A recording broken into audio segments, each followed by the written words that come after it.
AAA games have really tired me out recently, and I just ordered a new graphics card, which was very expensive, so AAA reviews will be away for a wee bit. But now I have a good excuse to go and play some old games I've wanted to revisit. You hear a lot of people say that gamers play old games for the nostalgia and try very hard to convince themselves that they are still good, and whilst I think that's true for a few old games, the majority do stuff that I want which modern games don't do. For example, why don't games have intros that are like badly funded pornos anymore?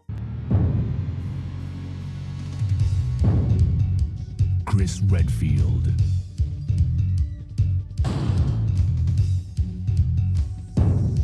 Jill Valentine. Barry Burton. Rebecca Chambers. Albert Wesker.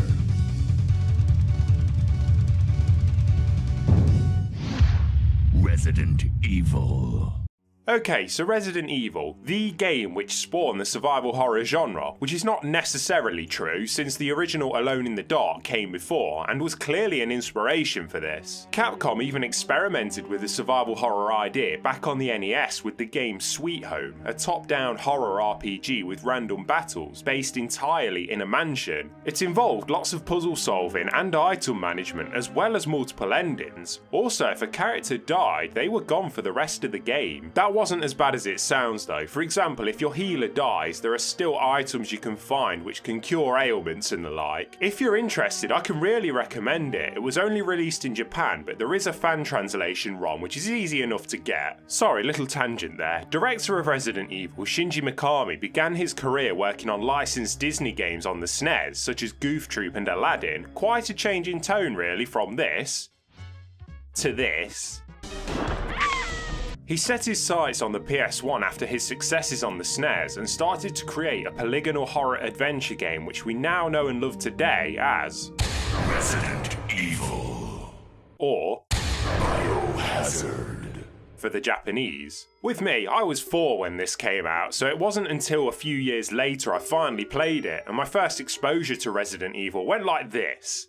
I was young, me alone in my room. I popped in Resident Evil for the PS1, started a new game, watched the cheesy intro, then got to the encounter with the very first zombie, saw the FMV cutscene that introduced me to him, then threw the controller at the screen and ran away. When I did grow a pair of balls, I played it like a standard action game, just shooting everything in my way. Obviously, being a child, I ended up getting rather annoyed. Puzzles? Always running out of ammo? No indication of where to go? Wah! More proof that children are stupid. When I got older, I could appreciate the game for how great it was, or is. You can play as either Chris or Jill, both have different inventory space and health values. Chris can take more of a beating but has less inventory space. Jill is more fragile but can carry more. Each character's playthrough felt unique. Events played out differently depending on who you were controlling, the route you took through the game, as well as your support character, who were your boy Barry for Jill and Rebecca for Chris. Both characters had basically the same beginning, but from there you were alone in this absolutely massive mansion, one that became a character in itself. Better than any of the human characters in this, Christ. The mansion became a puzzle. Finding the optimal route through was a big part of the appeal for me and many others. It was a psychotic maze of dread and atmosphere. Exploring it was an absolute pleasure. I had no idea what was waiting behind the door loading screen. Would it be a monster ready to tear my face off, a puzzle room, or a save room with its ever-soothing music?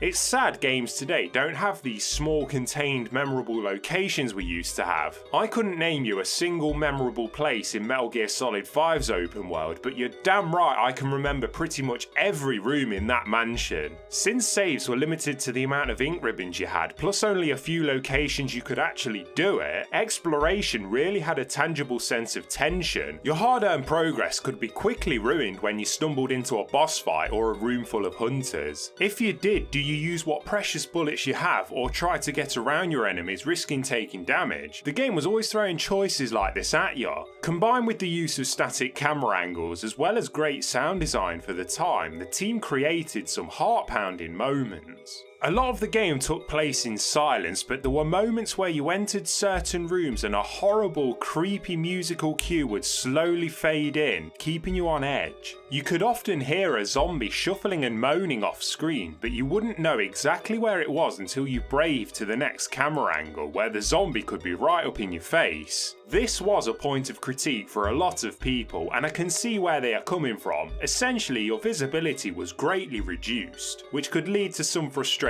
deaths, but you can totally see from a design perspective the intention. At least this flaw was a product of the game's ambition, not like games now where the majority of flaws are due to laziness. Another point of critique was the controls, which were designed to add even more tension. They were on purposely clunky and sticker. Raising your gun took a bit of time before you could fire. You also moved very stiffly, making it difficult to get past enemies, especially more agile beings like the hunters. This is something about the older Resident Evils that I don't think has aged well. Many horror games have released since with tight controls but still managed to match and even surpass the tension, atmosphere and dread Resident Evil had. Though at the time of its release I can totally understand it, but it's hard to go back to. I was scraping along walls and running straight into zombies at the start, but it is something I got used to. Speaking of things that haven't aged well, the story and voice acting. Resident Evil's story was as simple as it needed to be. Here's a creepy mansion, find out what the fuck is going on and Scarpa. Gotcha.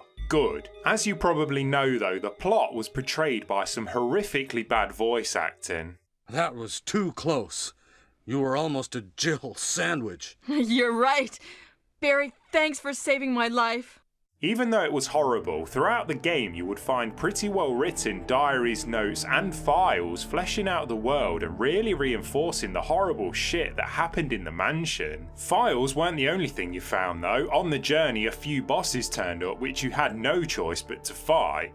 Yawn, the giant snake, which always fucking poisons me, so I have to trek across the mansion for the fucking serum. Plant 42 and Tyrant, the game's final boss, who started the tradition of murking the final bosses with a rocket launcher at the end of every Resident Evil. Also items. My god, there were items. Puzzle items, healing items, and ammo. On your first time through, it can be a bit arduous trying to find out what puzzle item is needed for what room, as well as constantly managing your small inventory so you have all the essential items. The puzzles themselves were quite inventive for the time. There's the here's a riddle, try to figure it out you spacker, put this item in this slot, and the sliding block ones. The game's collection of enemies kept you on your toes as well. The standard zombies felt like pushovers compared to the later game enemies like the wall climbing chimera and the sharks until you suffocate them.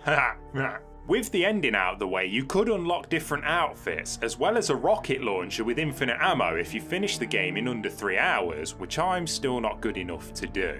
Resident Evil went on to sell over 5 million copies, birthing a franchise. To make the wait for Resident Evil 2 a bit more to bear, Capcom released the director's cut of Resident Evil a year later, which contained a different layout to the mansion and new camera angles. It's safe to say then, Resident Evil 1 smashed it. Fans were hungry for a remake, which they got in 2002, then they remastered the remake in 2015. If you are interested in the series, I personally recommend the remake remaster over the original PS1 every day of the week. It does everything the original did great, but greater. Better atmosphere, better voice work, though it's still not good, better audio, better visuals, and jiggle physics! So there we go, Resident Evil was, and still is, smashing. An exciting new genre was pushed into the mainstream, and a sequel was well on its way, which will be covered in the next part, if I ever release it, just like I did with my Silent Hill retrospective.